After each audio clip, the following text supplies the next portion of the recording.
Welcome to my channel. నేను మీ శ్రావణిని. మనం ఈ వీడియోలో కరకరలాడే కారపూస ఇంట్లోనే ఎలా తయారు చేసుకోవాలో చూద్దాం. కారపూసకి కావాల్సినవి శనగపిండి, ఉప్పు, పసుపు, నీళ్లు, నూనె. కారపూస చేసే విధానం చూద్దాం. ఇక్కడ నేను 250 గ్రాములు జల్లించేసిన శనగపిండి తీసుకున్నాను. ఇందులోని సరిపడా ఉప్పు, చిటికెడు పసుపు, కొంచెం నూనె వేసి బాగా కలిపి కొంచెం కొంచెంగా నీళ్ళు వేసుకొని ముద్దగా కలుపుకోవాలి. ఆ ముద్దని ఒక సైడ్కి ఉంచుకోవాలి.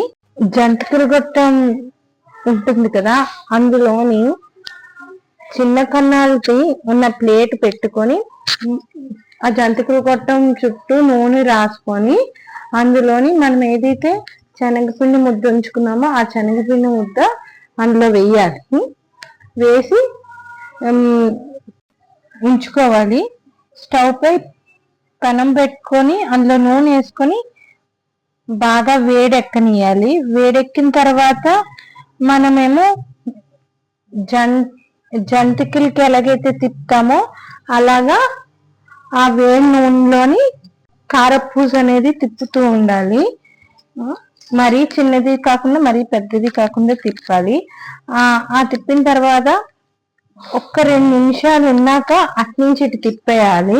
మరి ఎర్రగా అయిపోయినా బాగోదు. ఈ వీడియోలో చూపించినట్లు చిన్న ఎరుపు వస్తే చాలు, మరి ఎరిపిపోయినా బాగోదు.